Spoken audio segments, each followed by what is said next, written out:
Channel के सभी साथियों को नमस्कार। विद्यार्थियों और शिक्षकों से निवेदन है कि राज्य सरकार के द्वारा घोषणा हो चुकी है कि जून में क्लास 10th एंड 12th के एग्ज़ाम होने जा रहे हैं। तो इसका मतलब उनके जो पेंडिंग जो पेपर हैं, सामाजिक ज्ञान और गणित क्लास 10th का, बाकी अदर्स में पेपर है 12th के, वह होंगे। तो आप सभी के लिए क्लास 10th का जो सामाजिक विज्ञान का जो पेपर है, उनके जो मॉडल पेपर हैं, वो आपको रिकॉर्डिंग के द्वारा प्रस्तुत किए जा रहे हैं। आपको जानकारी देते हैं कि मॉडल पेपर जो डेस्क वर्क के रूप में है, वो टोटल ये 10th पेपर है ना। हर पेपर को 2 पार्ट में रिकॉर्ड करके शेयर किया जाएगा। फर्स्ट पेपर में जो 1 नंबर के क्वेश्चन और 2 नंबर के जो क्वेश्चन है वह रिकॉर्ड किए जाएंगे। बाकी जो क्वेश्चन है 4 नंबर और 6 नंबर वाले, 8 नंबर वाले, वो आपको सेकंड पेपर में प्रोवाइड कराए जाएंगे।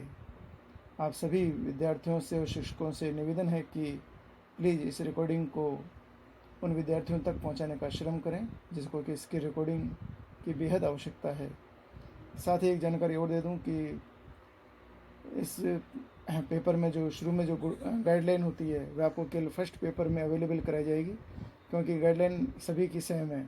तो वह सेकंड या लास्ट पेपर तक वो दोबारा रिकॉर्ड नहीं की जाएगी, ठीक है ना। तो फर्स्ट पेपर में आप जो गाइडलाइन है 8 बिंदु हैं, इनको आप ध्यान से सुन लें, उसी के आधार पर आप अपने पेपर की तैयारी करें, ठीक है ना। रिकॉर्डिंग के लिए मेरे साथ क्लास 10th के स्टूडेंट जो कि इस साल एग्ज़ाम देने जा रहे हैं, उनके द्वारा क्वेश्चन पेपर रिकॉर्ड किया जा रहा है, ठीक है ना। रिकॉर्डिंग अब स्टार्ट होती है फर्स्ट मॉडल पेपर पहले क्वेश्चन के साथ। सॉरी, पहले क्वेश्चन नहीं, पहले आपको ग्रुप की गाइडलाइन शेयर की जाएगी, पेपर की गाइडलाइन, उसके बाद में फर्स्ट पेपर से आपको रिकॉर्डिंग प्रोवाइड की जा रही है।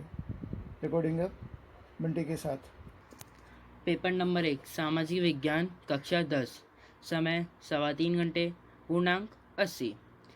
परीक्षार्थियों के लिए सामान्य निर्देश। पहला, परीक्षार्थी सर्वप्रथम अपने प्रश्न पत्र पर नामांकन अनिवार्यता लिखे। दूसरा, सभी प्रश्न अनिवार्य है। तीसरा, प्रत्येक प्रश्न का उत्तर दी गई उत्तर पुस्तिका में ही लिखे। चौथा, जिन प्रश्नों में आंतरखंड है उन सभी के उत्तर एक साथ ही लिखे। पांचवा, प्रश्न पत्र के हिंदी व अंग्रेजी रूपांतर में किसी प्रकार की त्रुटि अंतर विरोधाभास होने पर हिंदी भाषा के प्रश्न को ही सही माने।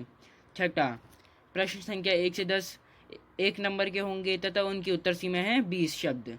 प्रश्न संख्या 11 से 19 के अंक होंगे 2 तथा इनकी उत्तर सीमा होगी केवल 40 शब्द।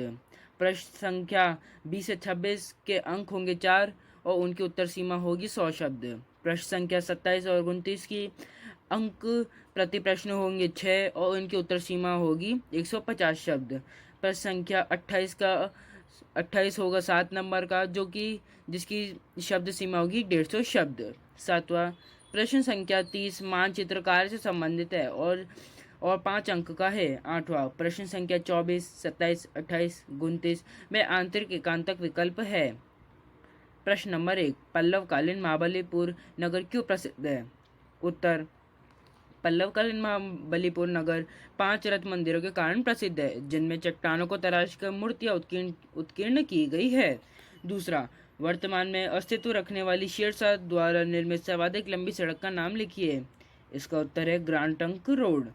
तीसरा, लोकतंत्र जनता के लिए तथा जनता के द्वारा शासन है, यह कथन किस विद्वान का है? उत्तर है, यह कथन अब्राहम लिंकन का है। चौथा, राजस्थान से उत्पाद निर्यात हेतु आप किस निकटतम बंदरगाह का चयन करेंगे? उत्तर है, राजस्थान से उत्पाद निर्यात हेतु हम निकटतम बंदरगाह कांडला का चयन करेंगे। पांचवा, भारत में राष्ट्रीय आय की गणना कौन सी संस्था करती है? भारत में राष्ट्रीय आय की गणना केंद्रीय सांख्यिकी संगठन CSO नामक संस्था करती है। छठा, प्लांट इकोनॉमिक ऑफ इंडिया पुस्तक के लेखक कौन है? प्लांट इकोनॉमिक ऑफ इंडिया पुस्तक के लेखक सर एम विश्वेश्वरैया है। सातवां, नीति आयोग के वर्तमान अध्यक्ष का नाम लिखिए। उत्तर है, नीति आयोग के वर्तमान अध्यक्ष माननीय प्रधानमंत्री श्री नरेंद्र मोदी है। मुद्रास्फीति किसे कहते हैं? सामान्य कीमत स्तर में सतत वृद्धि की स्थिति मुद्रास्फीति कहलाती है। नौवां, गरीबी के दुष्चक्र को परिकल्पना किसने प्रस्तुत की? उत्तर है, गरीबी के दुष्चक्र की परिकल्पना रैगनार नरक्से ने प्रस्तुत की। 10वां, छिपी हुई बेरोजगारी किसे कहते हैं? उत्तर, रोजगार में संलग्न व्यक्ति का कुल उत्पादन में योगदान शून्य या नगण्य होना तथा उसे वहां से हटाने पर भी उत्पादन में कमी न आना छिपी हुई बेरोजगारी कहलाती है। 11वां, राज्य विधानसभा की दो वित्तीय शक्तियों को समझाइए। उत्तर, पहला, आय व्यय का वार्षिक लेखा बजट विधानसभा से स्वीकृत होने पर ही शासन के द्वारा आय व्यय से संबंधित कोई कार्य किया जा सकता है। दूसरा, विधानमंडल से विनियोग विधेयक पास होने पर ही सरकार संचित निधि से व्यय हेतु धन निकाल सकती है। 12वां, राज्य में जल संरक्षण की 4 विधियों के निम्न नाम लिखिए। उत्तर, राज्य में जल संरक्षण की अनेक विधियां अथवा तरीके प्रचलित है। इनमें से 4 निम्न प्रकार के हैं। पहला, बावड़ी बनाकर। दूसरा, तालाब बनाकर। तीसरा, टांका बनाकर। चौथा है जोहड़ द्वारा। 13वां, भारतीय कृषि को ऋतुओं के आधार पर कितने भागों में बांटा गया है? उदाहरण सहित नाम लिखिए। उत्तर है, भारतीय कृषि को ऋतुओं के आधार पर 3 भागों में बांटा गया है। पहला, खरीफ फसल, उदाहरण मक्का, बाजरा आदि। दूसरा, रबी की फसल, इसका उदाहरण है गेहूं, चना आदि। तीसरा, जायद फसल, इसका उदाहरण तरबूज, खरबूजा आदि। 14वां, ऊर्जा खनिज किसे कहते हैं? भारत में पेट्रोलियम पदार्थ के भंडार क्षेत्रों के नाम लिखिए। उत्तर है, ऊर्जा खनिज ऐसे खनिज जिनसे ऊष्मा या ऊर्जा की प्राप्ति हो ऊर्जा खनिज कहलाते हैं। भारत में पेट्रोलियम भंडारण क्षेत्र, पहला, ब्रह्मपुत्र घाटी, सुरमा घाटी, आसाम। दूसरा, सुंदरवन डेल्टा, पश्चिम बंगाल। तीसरा, उड़ीसा का पूर्वी तटीय भाग। चौथा, राजस्थान। पांचवा, सौराष्ट्र। छठा, हिमालय का तराई क्षेत्र। सातवां, उत्तरी व मध्य गुजरात। आठवां, मुंबई बेसिन। नौवां, गोदावरी तथा कावेरी डेल्टा क्षेत्र। 10वां है बॉम्बे हाई। 15वां, सूती वस्त्र उद्योग की स्थापना हेतु आप भारत के किन किन राज्यों का चयन करेंगे? उत्तर है, सूती वस्त्र उद्योग की स्थापना हेतु हम भारत के निम्न राज्यों का चयन करेंगे। पहला है महाराष्ट्र। दूसरा, गुजरात। तीसरा, तमिलनाडु। चौथा, मध्य प्रदेश। पांचवा, पश्चिम बंगाल। छठा है राजस्थान आदि। 16वां, जनसंख्या वृद्धि किसे कहते हैं? इसके कोई 2 कारण लिखिए। उत्तर है, जनसंख्या वृद्धि किसी विशेष समय अंतराल में किसी देश या राज्य या स्थान के निवासियों की संख्या में होने वाला परिवर्तन जनसंख्या वृद्धि कहलाता है। जनसंख्या वृद्धि के कारण, पहला, ऊंची जन्म दर। दूसरा, निम्न मृत्यु दर। 17वां, जल परिवहन किसी भी देश को सबसे सस्ता यातायात प्रदान करता है, क्यों? जल परिवहन अन्य परिवहन के साधनों की अपेक्षा सबसे सस्ता पड़ता है क्योंकि इसके निर्माण में जल परिवहन मार्गों का निर्माण नहीं करना पड़ता तथा केवल बंदरगाह के निर्माण एवं जल परिवहन के साधनों द्वारा यातायात की सुविधा का विकास किया जाता है। 18वां, सड़क दुर्घटना की रोकथाम हेतु 4 उपाय सुझाइए। पहला, सार्वजनिक परिवहन का अधिकाधिक उपयोग किया जाए। दूसरा, पैदल चलने वालों को सड़क पार करते हुए फुट ओवर ब्रिज बनवाए जाए। तीसरा, सड़कों पर परिवहन की सर्वाधिक व्यस्तता के समय प्रत्येक दिशा हेतु आवश्यकता अनुसार यातायात सिग्नल का समय निर्धारित किया जाए। चौथा, यातायात के नियमों की पालना सुनिश्चित की जाए।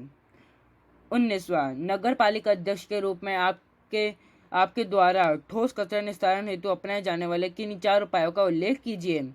उत्तर, नगर पालिका अध्यक्ष के रूप में ठोस कचरा निस्तारण हेतु हम निम्न 4 उपाय अपनाएंगे।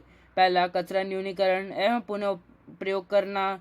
दूसरा, कचरे का पुनः चक्रण करना। तीसरा, कचरा संग्रहण करना।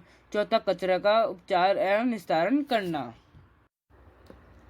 तो इस तरह से भी फिलहाल 19 क्वेश्चन आपके समक्ष प्रस्तुत हुए हैं। ये 19 में से पहले जो 10 क्वेश्चन हैं वह 1-1 नंबर के हैं और लास्ट के जो 9 क्वेश्चन हैं वो 2-2 नंबर के रिकॉर्ड किए गए हैं। यह पार्ट 1 आपके पास प्रस्तुत हो रहा है फर्स्ट पेपर का। सेकंड पार्ट की रिकॉर्डिंग नेक्स्ट वीडियो में आपके समक्ष प्रस्तुत की जा रही है, उसे भी ध्यान से सुनिए। ओके।